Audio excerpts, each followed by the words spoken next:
เอาตอนนี้กำลังไปหานกับบุไก่หันเนาะพี่น้องหานเนาะเป็นหานโปรดของเฮาเอง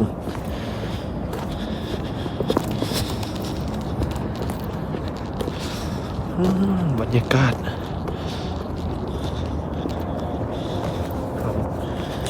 ตอนนี้ก็แม่นเวลาอยู่10 โมงได้พี่น้องมื้อนี้นะเอาก็สิไปหานเนาะเป็นหานเบียร์พี่น้องสิไปซื้อเบียร์เอาตอนนี้ก็แม่น4 องศาพี่น้องอากาศดีแฮง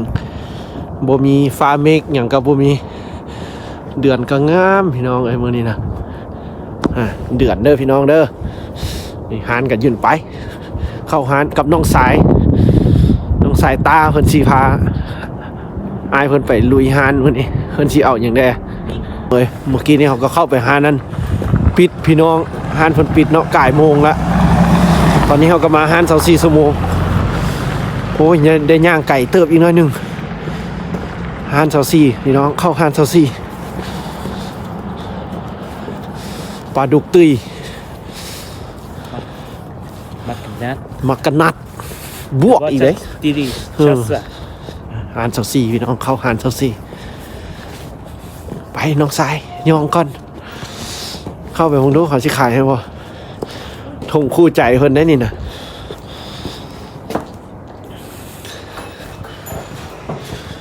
โย่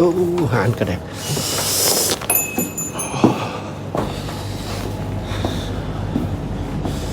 อ้าวเพิ่นบ่ขายเลยตีนี่บ่มีคนเลย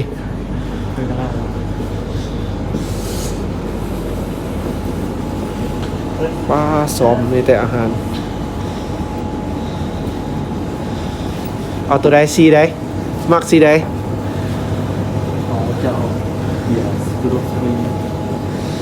เบียร์ตัวที่กินบ่เมาเบียร์ใดตัวใดกินบ่เมาหั่นน้องเนาะเรือบักตั้งเป็นแถวอยู่พุ่นบ่แก้วนึงแล้วมันหัวย้อนตั้งแล้วนี่นะ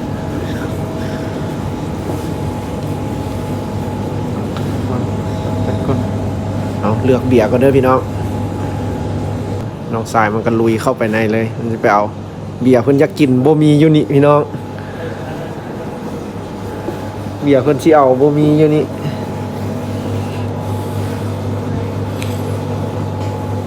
คักเนาะหานเพิ่นก็ได้เนาะ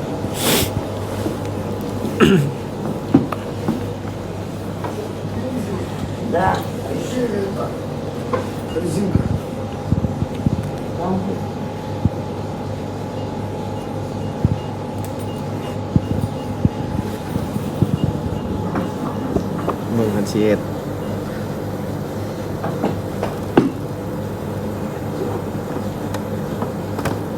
เอาได้ปองเดียวเหรอวะ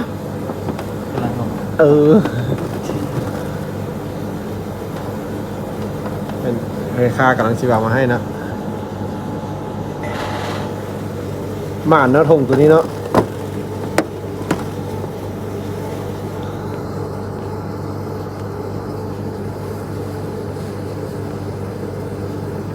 1260. Акация.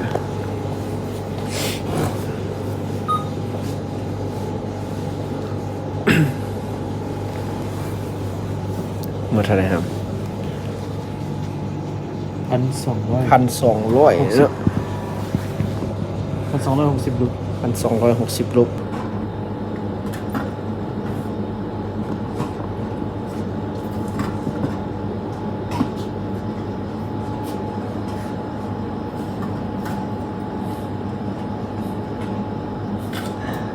สายเป๊ะ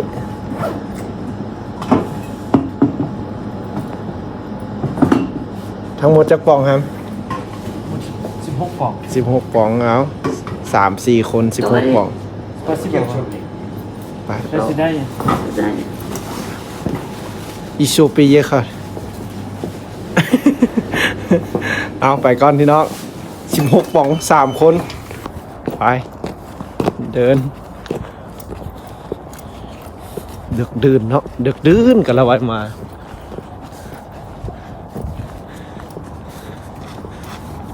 นี่ก็เปลี่ยนแจ้ง เดือนงามเท่เลยพี่น้องคักเต็มดวงเลยไป เป็นวันอันอาทิตย์เนาะพี่น้องเป็นวันอาทิตย์อันมื้อนี้องศาเป็น4องศา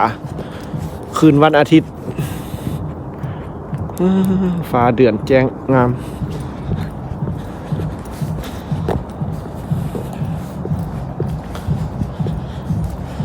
บ่แม่นกินฮอดบ้านบ่จินเบียร์นี่บ่ติมึงมาเอาเบียร์ไปจินตอนดึกคิดฮอดหวะโอ้คิดฮอดบ้านแล้วมันยักเมื่อบ้านแล้วบ่จักนี่นะเพิ่นคิดฮอดเวลาเห็นอันหมู่คู่เพิ่นลงเฟซเนาะรีเขาลิ้นบุญปีใหม่อยู่บ้านเพิ่นยักเมื่อขัดมาเอาเบียร์นี่นะมื้อนี้นะดึกดื่นแล้วได้นี่ห้านปกติก็แม่นฮันเนาะพี่น้องปิดเพิ่น9 โมงแล้วปิดตอนนี้ก็10 โมงแล้วเด้10 โมงปลาย11 โมงละ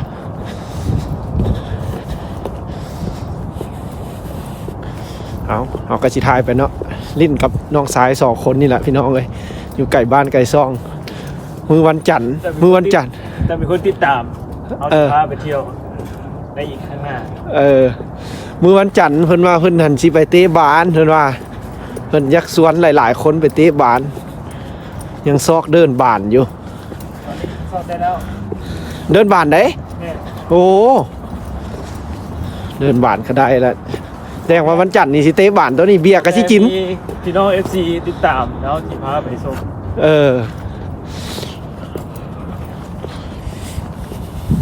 เบียร์ก็สิได้กินบานก็สิเตะผิดกฎเบียร์ก็กินบานก็สิเตะกีฬาก็สิเอาสิเป้ซอยก็บ่ให้เป้ได้นี่เพิ่นเฮ็ดเองโตขึ้นไปก่อนแล้วเด้อไปเอาเครื่องเด้อไปพี่น้องเลยอากาศตอนเช้ากำลังสิไปเวียกซะว่ะตื่นออกบ่อนมาหิมะตกอีกละจังไดรัสเซียนี่ว่าสิหมดหนาวแล้วซะมาอีกแล้วนี่พี่น้องเอ้ยอากาศกำลังสิเห็นหญ้าเห็นต้นไม้ซ้ำสิกลับมาหนาวอีกละสงกรานต์ได้นี่สงกรานต์อยู่รัสเซียคันมันเกิดขึ้นอยู่ลาวเสียจังได๋นี่นะสิบ่ได้เปลี่ยนบุญวะอดน้ำบ่ได้ติแนวนี้อากาศ7 โมงเช้าหิมะพัดตกตึมต้นไม้กำลังสิออกใบออกดอกน้องเอ้ย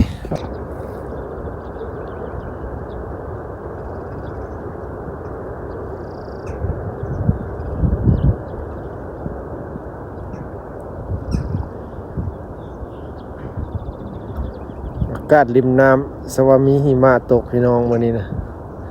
ในตะหนาวคัก